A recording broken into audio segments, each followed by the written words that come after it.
Welcome to the Know Your Legacy podcast. I'm your host, Vipul Basania, and today's guest is Elliott Hulse. Elliott is the CEO of Strength Camp. He's an ex-pro strongman, strength and conditioning coach, and a mentor to many men around the world. His YouTube channel, Yo Elliott, has gained millions of views and subscribers over the years and has helped many men around the world with his message of becoming the strongest version of yourself. So Elliott, thank you so much for being here. Yeah, it's my pleasure. So let me start off by asking you this. What does it mean to you to be the strongest version of yourself? Oh, well, the very first thing that comes to mind is that it's a very individual thing, meaning I can't give you a description of what the strongest version of you should look like or anybody else should look like. It's really a flowering into your own full being. Being the strongest version of yourself means just that, you.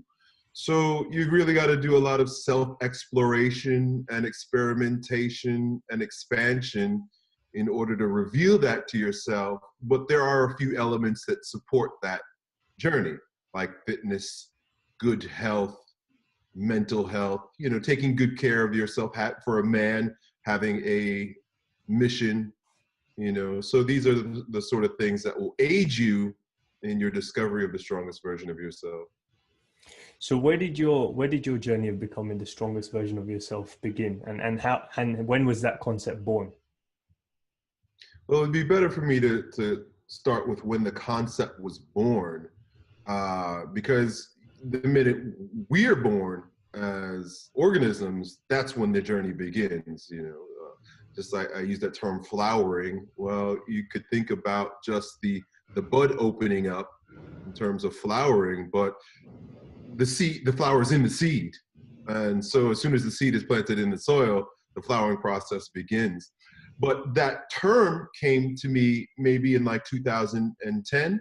I was reading a great book called, I don't remember, I think it was called The Seasons of Life or something, by an author with the last name Kelly. I don't remember, so long ago, but he, in that book, was the first time I heard someone say, become the best version of yourself. It's so funny because everybody uses this term now. I think I might have been one of the guys that popularized it, but the generic way of saying it, which most people say, is be the best version of yourself. Well, that's the very first time I ever heard that term. And being a strongman at the time, being a strength coach at the time, and my message always revolving around strength, I appropriated it and used it to say, be the strongest version of yourself. And I think that's one of those terms that once you hear it, it doesn't take much explaining. Like, you just get it. You realize that there are versions of ourselves, and there are more optimized versions of ourselves and less optimized versions of ourselves. Yeah, it's a very individual thing. I think it's an uncovering of who we really are, because I think as we grow up, we put on masks and we're conditioned in certain ways. And then I think it becomes, as you said, you plant the seed, but then it becomes about understanding what you need to do to nurture yourself to bloom.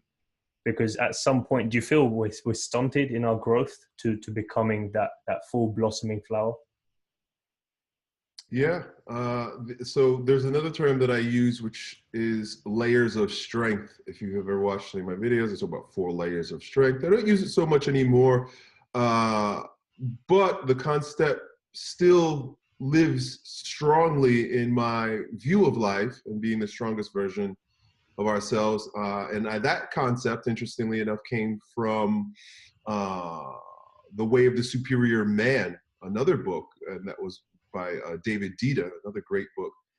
But in it, he uses it a little differently, and I'm going to use it the way he uses it to describe becoming the strongest version of ourselves.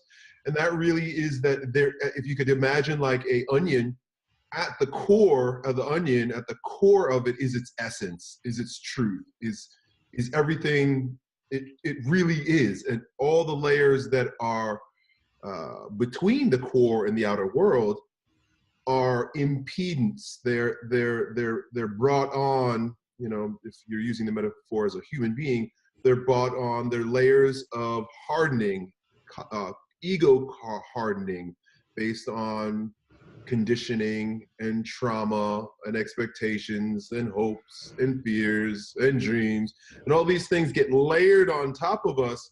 So being the strongest version of ourselves is less about it's less an achievement of something that's out there and more stripping away of the shells, the bullshit, the stories that don't allow us to blossom or to be our strongest. What did you have to shed for yourself to become your strongest version over the years? Oh shit. Well, I'll tell you this right now. It's an ongoing process until we shed the very last layer, which is our body. Once we can be free from the flesh, we merge into the oneness of eternal strength. That's the only way out of here, and that's the only way to really achieve it. But I use the body as an example because we don't have to get too metaphysical. For me, a lot of it in these recent years has been allowing myself to give up the need to be physically strong and dominant. My whole life, from the time I was in kindergarten, I'm the strongest, I'm the fastest, I'm a beast. I played football, I got college scholarship in football as an MVP, I became a professional strongman on YouTube, I teach people how to be strong. And it's almost like God has tested me these past few years with tearing both biceps, tearing my Achilles tendon. I fell on my head and had a really bad injury to my neck a few years ago. All this within the past 4 years. I had a hernia that was repaired, and it's almost like that layer of myself that I was identified with, and the world was so identified with knowing me through, has been challenged. And in that challenge, I am offered an opportunity to uncover more of what's underneath, not just my ability to deadlift 700 pounds or flip tires faster than someone else, but yield into the power of my internal strength.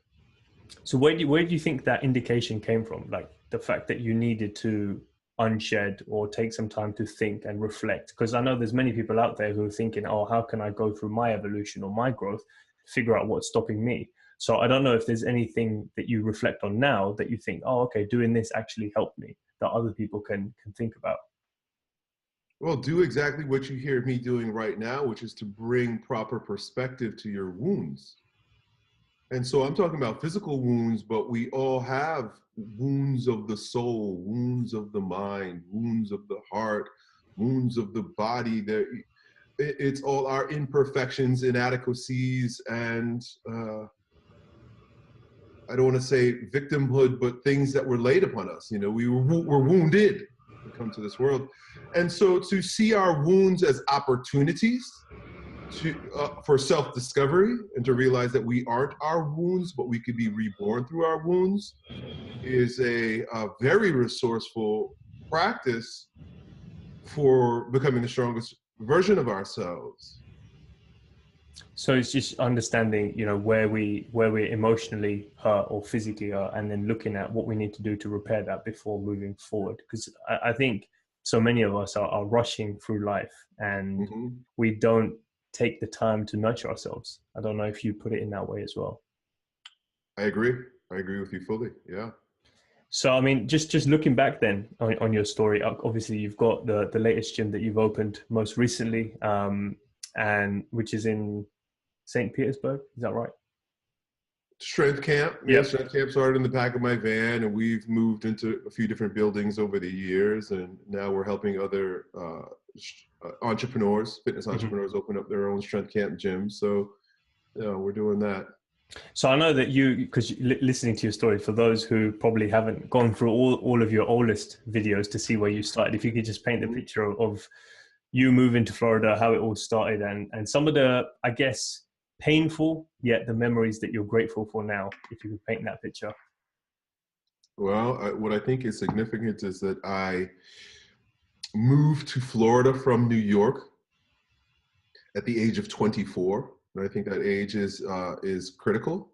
It's important to note that because the majority, a good percentage of the young men that follow me are around the age of 24. And I reflect back at that time in my life, and it was the most disconcerting, I think the word would be. Like, I didn't know who I was, what I was doing, but everything was happening at the same time. I had recently gotten married. I had my first daughter. I was in between careers. It was the first time I wasn't part of an organized sport. I lived in my father-in-law's basement. I mean, my life was upside down. I didn't know what was going on. And that's great, because that's the realm of limitless possibilities. And so, my advice to 24, 25, 26-year-olds is to sit still and be in that realm of infinite possibilities without having to force anything, having to know anything. That's not the time to define your end goal. That's when it's being delivered to you. And so during those years, what was being delivered to me was the fact that I was going to be a trainer. So I moved to Florida and worked at a fitness gym, and I did really well there. But I also knew that I wanted to be an entrepreneur. And so at some point, less than a year of being there, I went on my own and struggled for quite a bit until I started hitting the stride with a group that I was training in the parks that I called Strength Camp. And I had a van, and this was way before boot camps were popular. My big van, and I would put barbells and plates and sandbags and tires and, whatever heavy things I could find. And I'd take them out to the parks, and I would train a group of men and some athletes. And from there, I started recording the workouts so that the members could share them with their friends, and bring more people to my camps. And ultimately I moved all my stuff out of the van into a little garage, which was the very first Strength Camp gym. And I continued making videos there and realizing that people all over the world, this YouTube just came out 2007. People all over the world were watching it. And so shortly thereafter, I started a series called Yo, Elliott, where I was answering people's strength questions through YouTube. And then as it happens when you're coaching young men, one of the first things that happens after they start getting stronger and you're developing that type of rapport with them is they start asking you questions about life. And so I always enjoyed answering questions about life in my gym with the young men after we trained. And so I started taking questions online. And that's how I went from, being Yo Elliott for strength, but now Yo Elliott for the total empowerment of men worldwide. Well, what have been some of the most memorable questions from that time period that you remember, like some of the guys asking you? They've all been very basic. Most of the questions that people ask are all the time, even to this day. We think that our questions are unique because our perception is unique. Our perspective is unique. No one's looking through our own eyeballs and having our own experience. But the context is different, but the content is always the same. So, anything from how do I lift more? How do I do more pull-ups? How do I do more deadlifting? To how do I deal with my crazy mom who won't get off my back, or my professor who thinks I should be studying this, but really I want to study that, or my girlfriend who I have issues with. You know what I'm saying? But they're all basically the same. I think what made my videos so viral and unique was my way of answering the questions.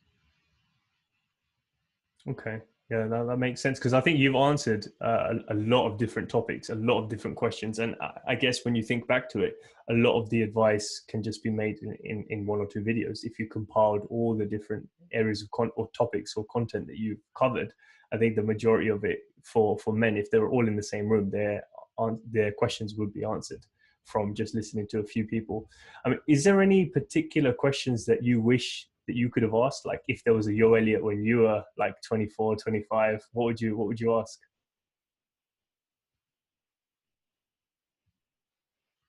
Again, I don't think my questions would have been much different than the questions that I get from young men every day. At the time when I was 24, I didn't know how I was going to make money. It just didn't, because I was having a family and I wanted to provide. Any man who takes on a woman, it's assumed that you'll be a protector and a provider. So I needed to make money, but I just couldn't fathom how people were making enough money to buy nice things. Like I would drive through neighborhoods and like my old broke down car, and I'm like, I can't barely pay my own bills and put money and put food on the table. How will I ever be able to afford a nice house? How do people save $100,000 for down payments? Like it was just out of my mind. I couldn't see how it worked. So just to be honest, that's where I guess I struggled the most. I knew how to get strong. And I could lift. I was strongest around.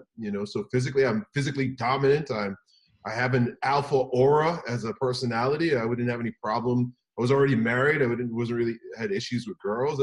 So I was exploring myself in a myriad of different ways. I've always been very spiritual.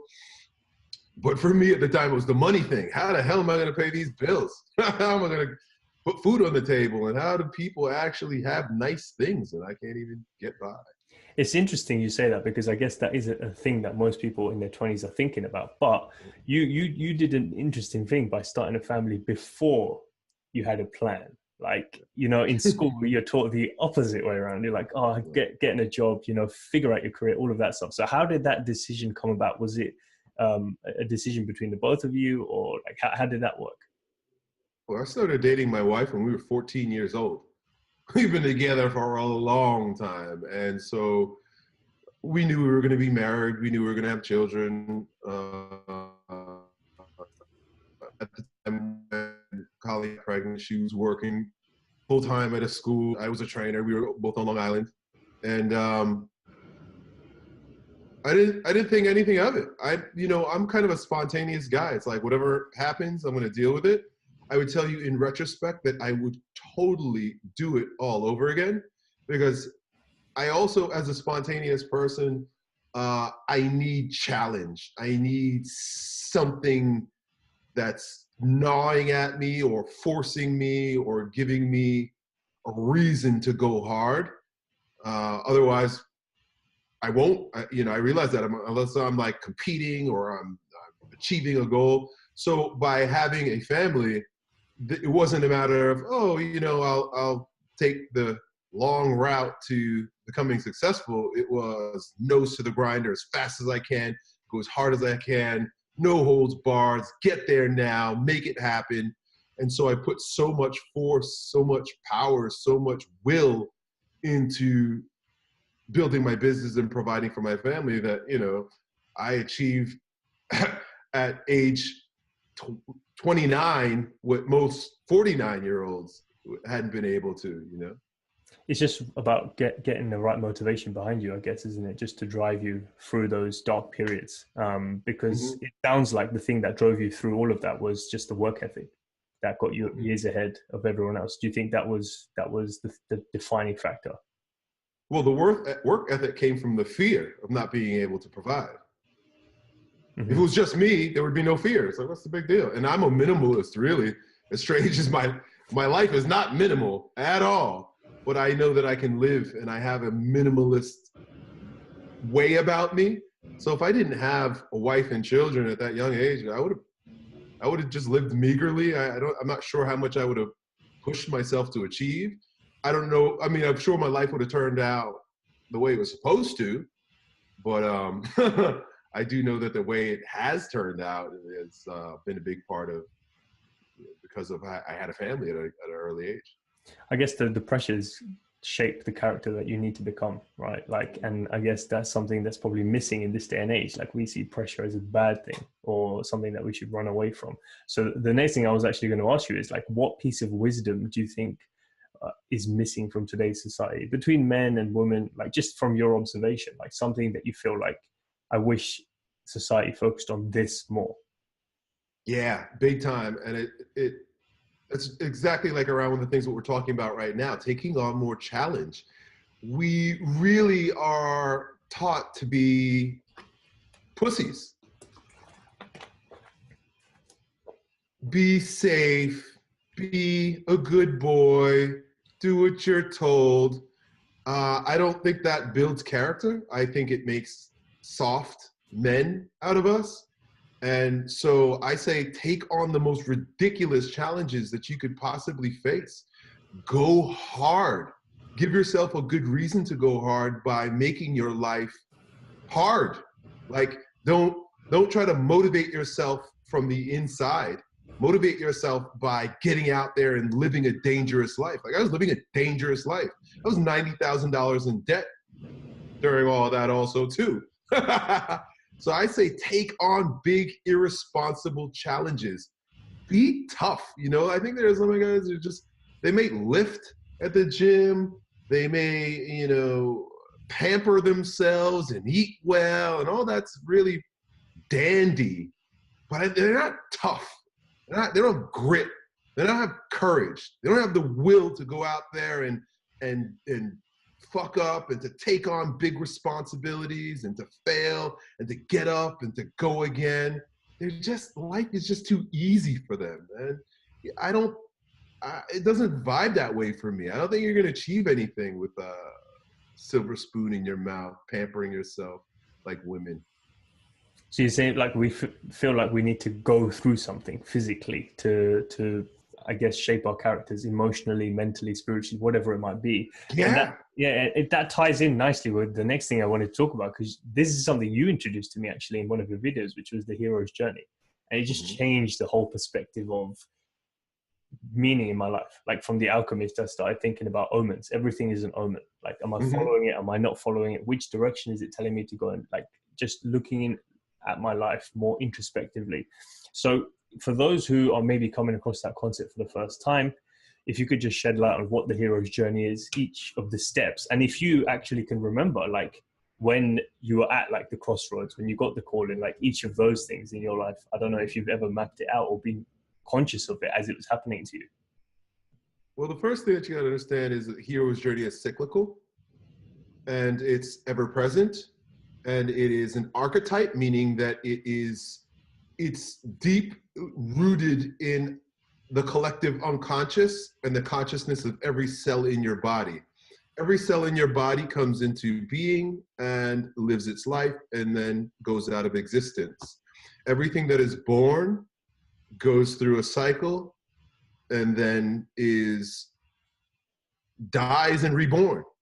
I mean, and you know, in physics, they say that energy is never created or never destroyed. It's just constantly transmutating. And so it's doing this constantly. And life is doing this. Seasons are doing this. Every beat of your heart is systole, diastole, inhalation, exhalation. So it's the pulsation of life. We call it the hero's journey because we experience it through various seasons from our perspective of living a human life. And so within the journey of being born and dying, there are many cycles, you know, and some of them are tiny and some of them are bigger. I'm going to refer to what I've discovered and learned from a wonderful teacher by the name of Stephanie Azaria, that we live in 12-month or 12-year increments. That we actually have a hero's journey that goes through 12, just like a clock, 12 hours, and that there are quarters in that clock. And if you study the hero's journey as Joseph Campbell mapped it out, and how as you can see it through movies, there are four quarters to it. There's the strange world of being called to action, meaning something strange is going on, something's different. I'm being prompted to take action, but I don't know where, I don't know how, I don't know what. That's that first quarter. And so when I use this when I speak to 24-year-olds, and when I was telling you before that a 24-year-old between the ages of 24 and 26, 27, you're in that call to action 3 years. You know, you think it's going to be like that because a movie is an hour and a half. But in our life, they're big ones and there are small ones too. I'm talking about some pretty big ones, 12, 24, 36. I'm 39 right now, so I'm just coming out of what you would call a crisis period. And a 24-year-old is at that crisis period. A 36-year-old is at a crisis period. A 49-year-old is at a crisis period for those 3 years. And you call it crisis because most people call it crisis because they don't understand it. But that's what the call to action is in a hero's journey. Is like, are you being summoned right now to explore something new, to go somewhere different? You know, and for all of us at different stages, it's going to be something different. For me at 36, I had come full circle and lived a life of success. And I had to erase, I literally had to die to my old consciousness, my old ways of being. I was forced to. That's when I started having these injuries. It was almost like the call to action, again, for the new hero's journey that I'm going on for the next 12 years, began with, okay, Elliott, you did real good that last journey. Look at that. Life is good. You're Yo Elliott. You got books and people love you and you're traveling the world now. Chop, chop. Here are your biceps. Pop. Here's your Achilles tendon. Pop. Here's your neck. What are you going to do? And so I've been swimming in a sea of confusion. But when you move into that next quarter, you're moving into that next phase of the hero's journey where you're going from the top down to the bottom. That bottom swing is about waking up now to the journey that you're called to.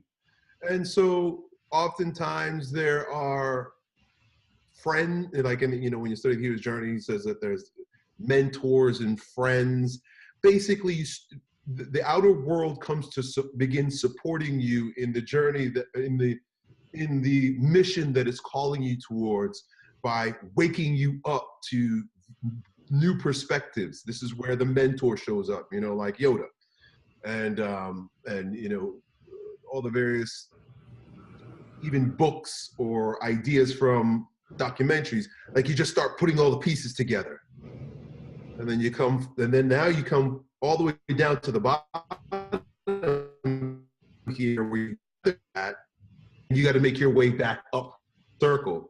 And so in cosmic consciousness, the first quarter is the spiritual quarter. The second quarter is the mental quarter. So you could just go spiritual, which is like spiritual is the realm of infinite possibilities. You don't know what the hell is going on. Nobody knows what's going on in the spirit world. You got to tap into that stuff.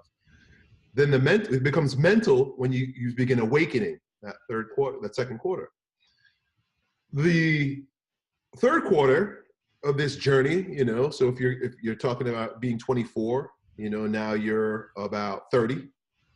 When you get to about 30, you move into the third quarter, which is the emotional body in cosmic consciousness.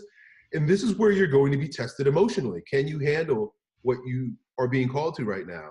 Because you will not receive the gifts if you are not emotionally stable enough to handle the criticism, the challenges, and everyone's journey is different. We're going to face our own demons during that, coming from the bottom all the way back up. You're not going to climb back up that ladder or come back up that journey if you don't face those trials. This is where I think if you study Joseph Campbell, he calls it like the road of trials.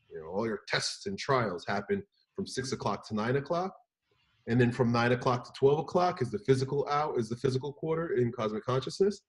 And that's when full manifestation, everything comes full circle.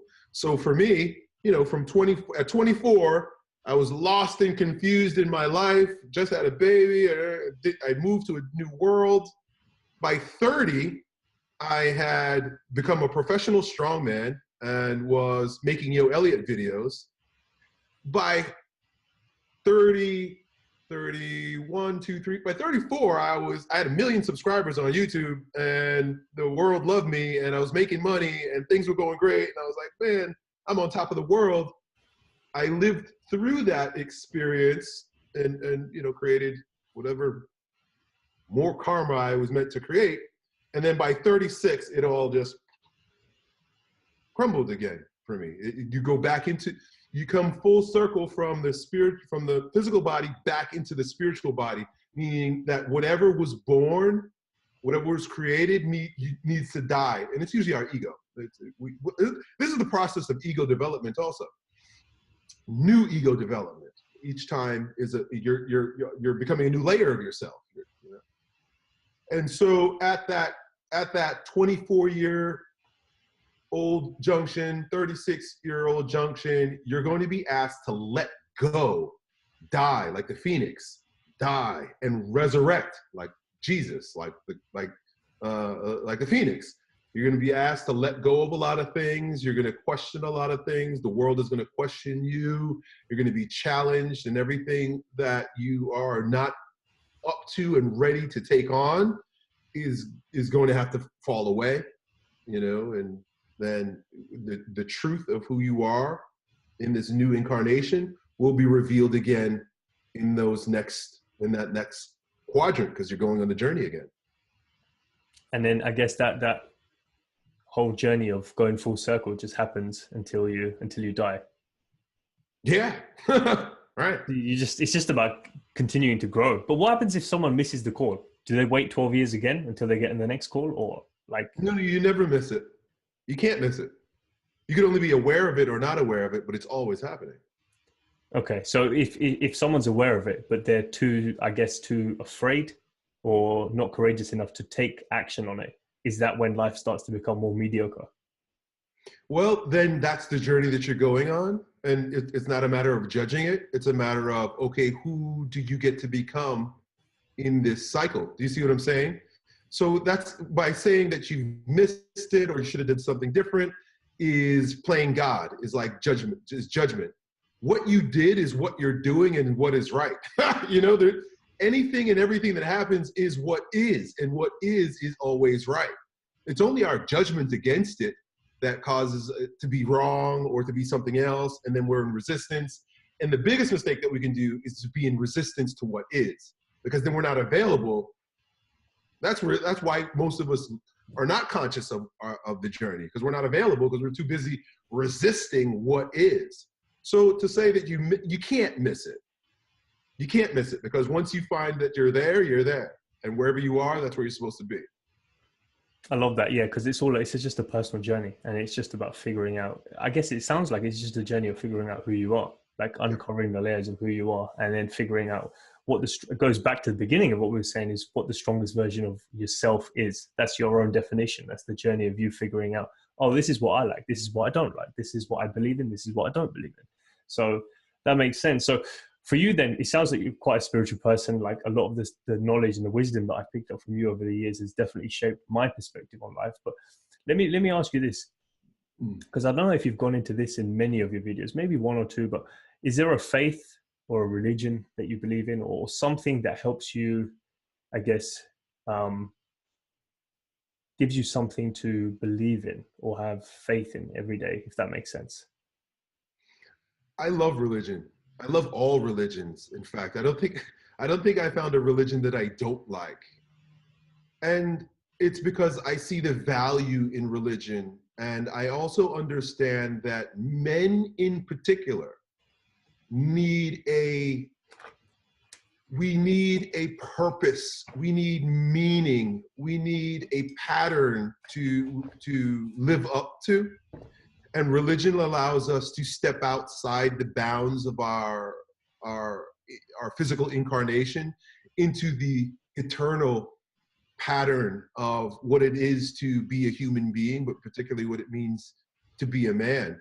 And so all religions give us good ideas to pattern ourselves after. Do you know what I mean? So be it, Muhammad telling people to wash their hands. Like, how basic is that shit? But during the time, Muhammad, as a manifestation of God, comes and says, you guys are, you're not being the strongest version of yourselves. And one of the things you might want to do is start washing your hands and your face. By him just saying that, this, I'm being very practical about this right now. I'm not talking about meditation and prayer. I'm talking about washing your hands. By Muhammad simply coming and telling people wash their hands, it created space for the French Enlightenment, because those people in a lot of Europe was enlightened by Muhammad's assertion that people should wash themselves. So when the Moors were coming over to Europe, and these guys are washing themselves and living a holy, clean life, the Europeans picked up on that. Was like, oh shit, like, yeah, there's less disease if we actually clean ourselves and take baths and shit like that. So that's like a good thing to pattern yourself after, that comes to us through a faith in God, and the faith in God. All faiths in God come to us from manifestations, from teachers, from prophets. So Jesus, another one. Jesus came and he had some good advice. He had some good ideas for us how to live our lives.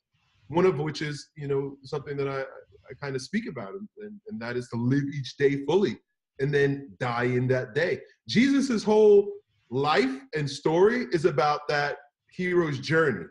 It's about, why do we celebrate his birth and his death and then his resurrection? Jesus is just reminding us that life does this.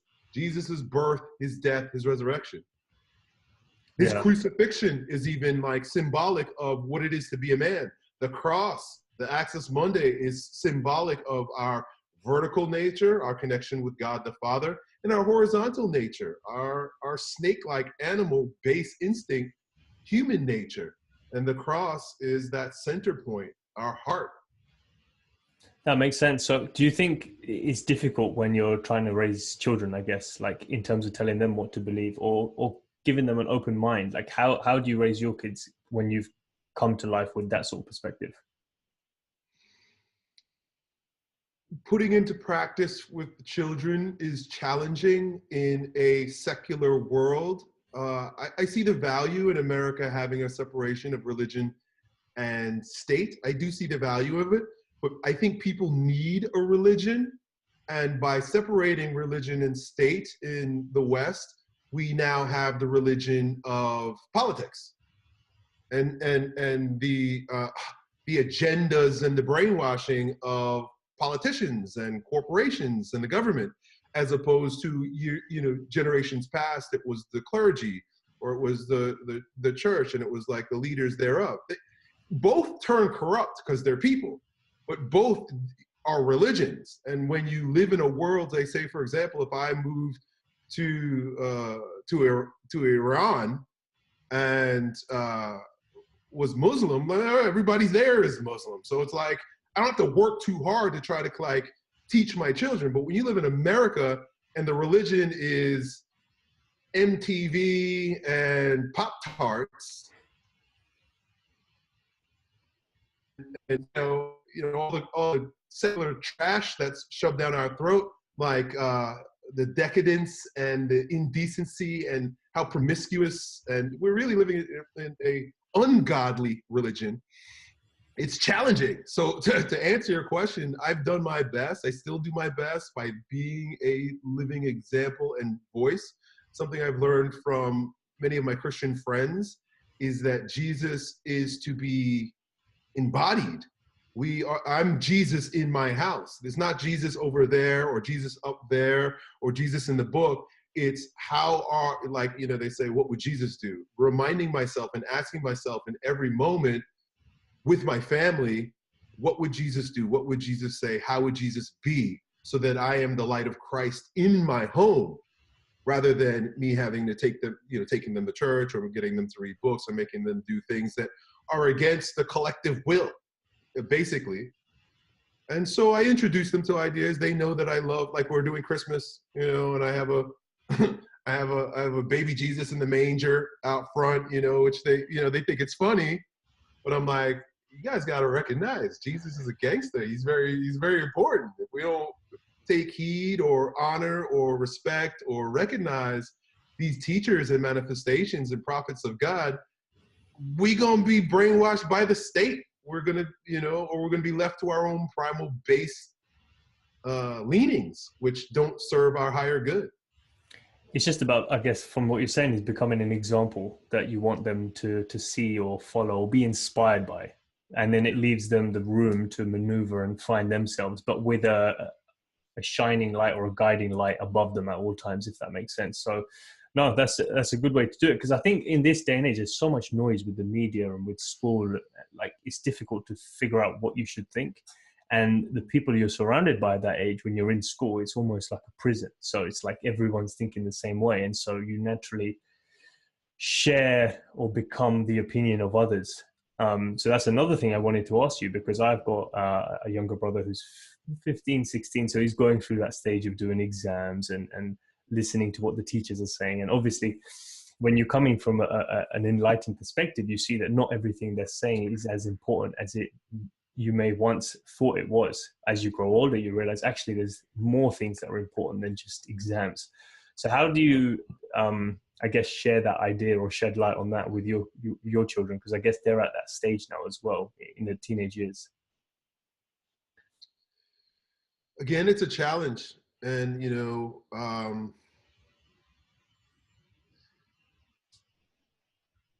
I have to constantly bring up topics that are important to discuss in our home as they relate to being our strongest version of ourselves and holy. So because we're talking about religion, I'm going to use the word holy to replace to be the strongest version of ourselves. But it's the same thing.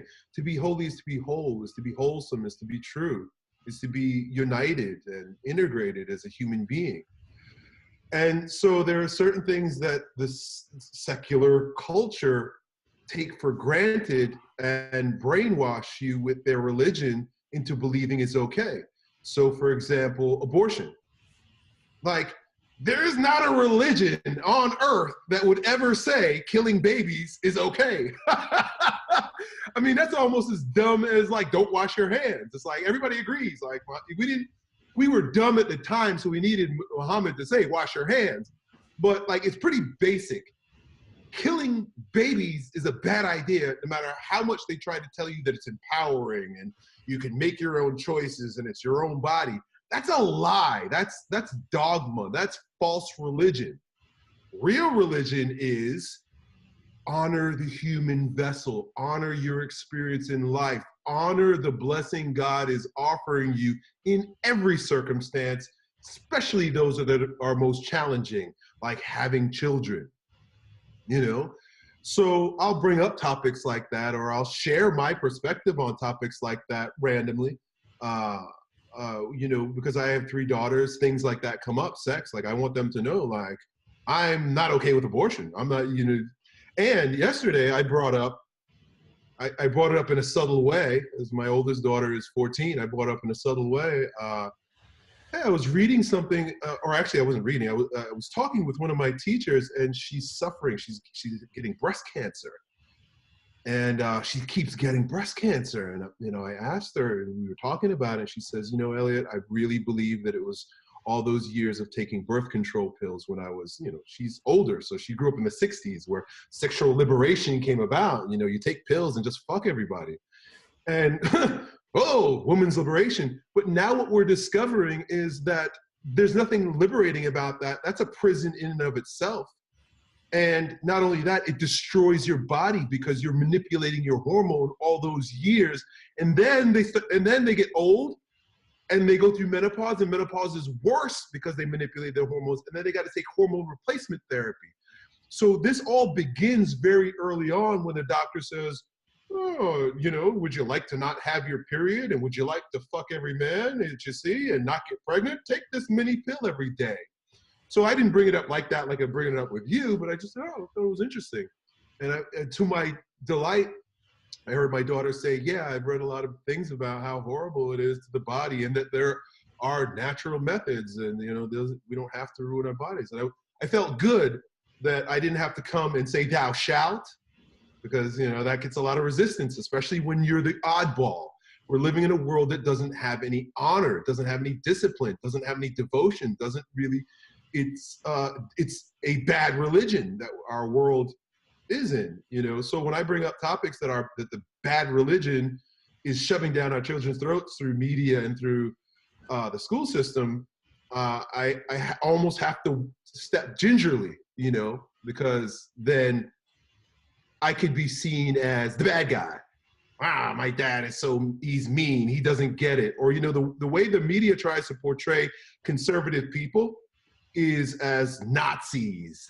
Yeah, they're, you know, Christian conservatives, or like, you know, people who have values and hold strong to them and don't want to relinquish to the secular decadence of our time are suspect and seen, looked down upon.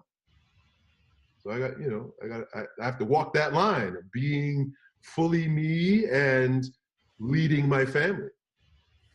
It's a careful balance, isn't it? Just making sure that you keep them, you don't try and push your opinion on them, but you help them to open up and be curious. I think that's probably the best way to do it. I mean, I'm not a father yet. I know you are, so you can tell me if that's right, but I would think it's best for them to be curious and to think about, actually, let me absorb multiple realities or opinions before making a judgment. Let me not just follow the first thing that my friend says or my teacher says or the doctor says, because I found that's what's helped me. And obviously you've done that in your life by not going for a job straight away. You followed the non-job route and were curious in that sense to figure out what else does life have to offer if I don't go down this path.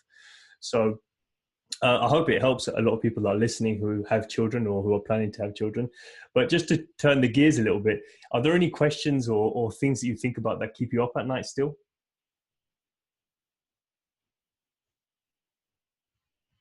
You know, I would say that these past 3 years, while I was receiving my message during the spiritual quarter of my hero's journey, I struggled with a lot of fears. And most of my fears were about self-judgment and not allowing I stopped making YouTube videos. I went off the radar for a while, and I'm moving into that new awakening quarter, and I'm coming back.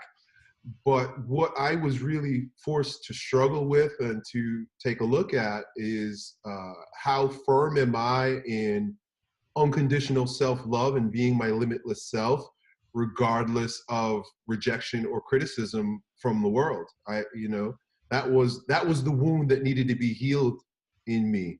I understood it at a mental level, and with my will and with my aggression, I was able to push through it. But when I let down and my heart wounds were exposed, it turned out that I'm actually very soft in that way, and I was very weak in that way, and I needed approval from people. And so it doesn't keep me up at night any longer, but it did for a couple of years there. Mm-hmm. Yeah, so it's more about thinking about your, I guess, inner self and the work that you had to do internally with your emotions. Was it more of a fight between your head and your heart? It definitely was a fight between head and heart. And what helped you come out of that then? Was it like doing a lot of meditation, yoga, like for people that have got internal conflict, just so they have an idea of how they can possibly deal with that sort of thing? Well, I'll tell you this, when you're in that spiritual quarter, there's nothing I'm doing at all. I liken each one of those, spirit, mind, emotion, and body, to king, warrior, magician, lover also too. And the king, which is, if you study Carl Jung, each one of those archetypes is represented by a way of being. So there's being, which is king, doing, warrior, thinking, and being,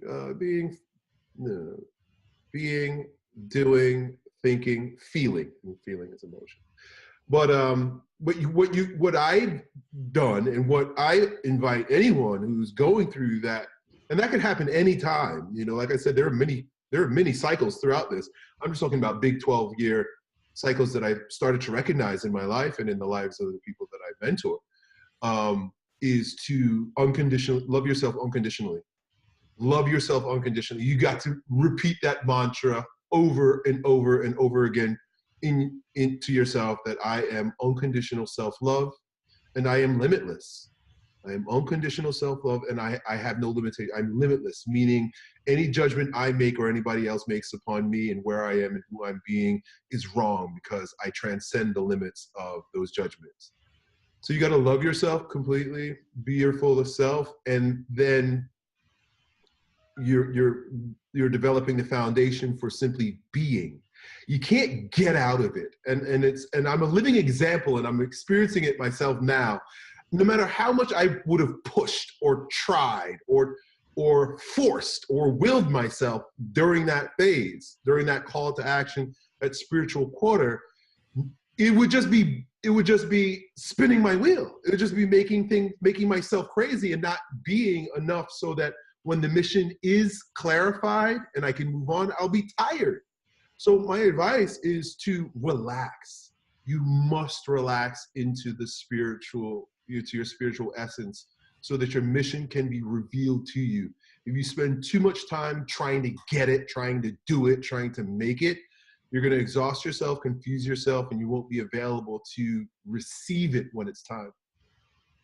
So it's just leaning into it and not trying to resist it too much, and just letting it happen naturally. And I guess asking the questions and being curious in that period, like what is it trying to tell me? Why do I feel this way? Instead of, I guess, running away from it and hoping that you'd wake up feeling completely different. So exactly. Before I get into the final few questions, one interesting thing that I actually wanted to ask you was, in terms of all the videos that you've made, obviously you've shared a lot about your life, your experiences, and given a lot of advice to others. Is there anything that you feel in your journey that we still don't know about you, that you feel like, I wish people would know this more about me or my journey?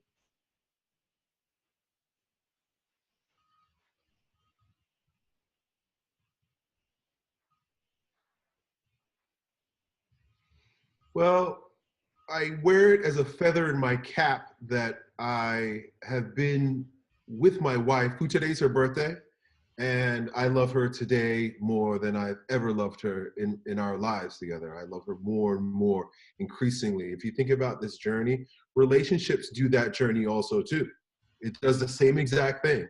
And, we've been together since basically I was 12, 13, 14 years old. I didn't know what the fuck was going on. And here this girl gets delivered to my life. I didn't know at 14 years old that she was going to be my life partner. I had no clue. But as much as I appreciate and I wear that as a cap, a feather in my cap, a big part of what I think I've struggled with in being able to stand present as a male role model for young men is that I don't really have dating. I don't have dating and relationship or dating type relationship experience. So I go to a lot of reading lately, because I realize that my men need this stuff. And so rather than this being the one masculine area that I can literally come from for experience, I can't. I make up for it by studying other men who make a mastery of this. I mentioned at the Elliott live event that I think it's good for young men to study pickup. I don't think there's anything wrong with that. I think, in fact, that it's super important for young men to learn pickup, because you've got to understand intersexual dynamics and how to speak to women and what they want and how to be with them. I think studying red pill awareness and red pill ideologies is very important for young men, again, for intersexual understanding. If I understood a lot of that stuff when I was younger, maybe I would have had different challenges with my wife or my girlfriend all this time. But I'm grateful for the challenges that I have had. And I also know that I have something unique in that I can stand as an example and mentor for long-term committed relationships between men and women, which I think is going to make a comeback. I read an article recently in the Atlantic that says that millennials and the younger generations are less intimate. They're having less sex, and I think they're going to start going the way of being conservative again, because pendulums swing. As human race, we do this also too. So we're coming out of the 60s and sexual liberation and all the promiscuity and what that's about, to the top again, if you would look at it that way, to sexual conservatism and relationship, or how would you say, monogamous relationship between a man and a woman. I think that men and women are going to begin realizing the value and the benefit of that, and our easy divorce culture is going to be challenged, and people are going to realize that it is of not just the children, because they try to use that as the crutch, but of each individual, the man and the woman, the relationship and the family and the world's best interest for us to evolve through relationships and to be in that monogamous relationship and to grow through it. And I have a lot to offer in that realm. So as much as I, would say that I feel diminished because I don't have dating experience, I can learn that in books, because not too many have the type of experience I have with a long-term committed relationship. I guess it just gives you a unique perspective on the relationship, the journey you've been on, for those who are seeking that, because there's probably a lot of people out there coming out of this era or this period who have maybe had multiple relationships and they feel like, oh, I want to settle down, but how do I do it? How do you stay committed? I'm assuming you've got loads of those type of questions, which you are able to give your full energy and experience too. So no, it's interesting. But just to get into the final few questions, and the first one being with the crazy journey you've been on so far and the adventure you've been on, is there anything different you'd tell the 18-year-old Elliott? No. Mm-mm. I think it's interesting when people say that, because I think I've only had 2 or 3 other people say that, and that's what I would say if someone was to ask me, because everything that you've gone through has led you to this point now. And so I guess if you were to change it, then it would make it a lot more, you wouldn't know where you'd be. You wouldn't be you. Exactly. And the second question is, if there's anything that you could write in a time capsule, just one statement that generations from now would read, what would that one statement be? Oh, man. Well, I've got thousands of scriptures. I've got videos. I don't know how long this digital world will last, but man, I'm sure I'll be dead, gone, and out of this world, and those videos will still be around. And if I had to just take like one of those videos, or just a small playlist, what would I value most?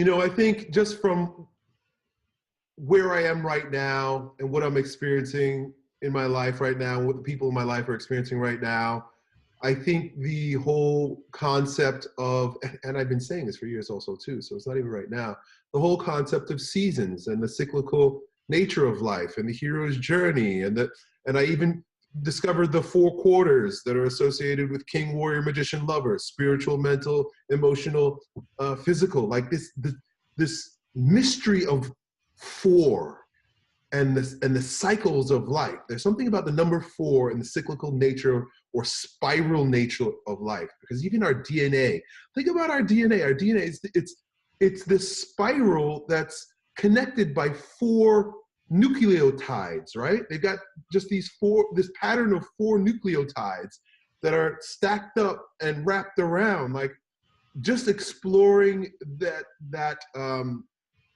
just exploring the spiral, knowing that life is doing this always. Don't ever get caught up. Don't ever think too much. Don't ever get attached to anything, because it's just doing this. And that if we're wanting to understand, I would say that's the context of life. But if we want the content of life, look for patterns of 4. Even that number 12, 4, 8, 12, there's just these patterns of 4.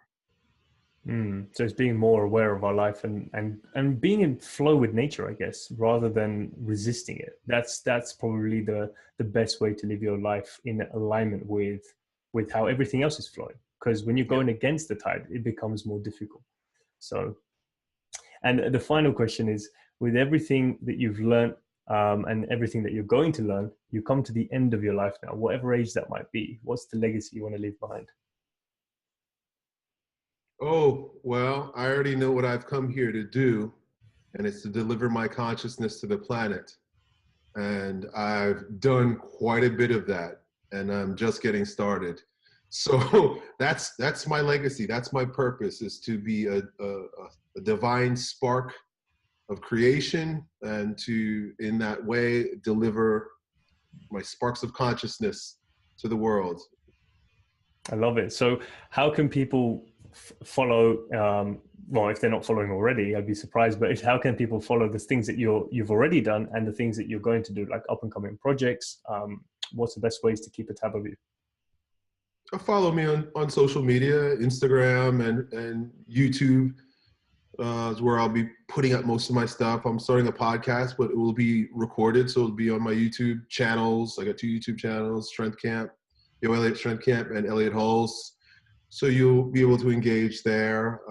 Sign up for my email list. Go to my website. You could elliottholse.com. You could sign up there and get a copy of my book, The 4 Layers of Strength, for free. And yeah. Awesome. Well, no, thank you so much for taking the time to do this. It's been amazing, and definitely look forward to speaking to you again soon. You got it, brother. Enjoy your day.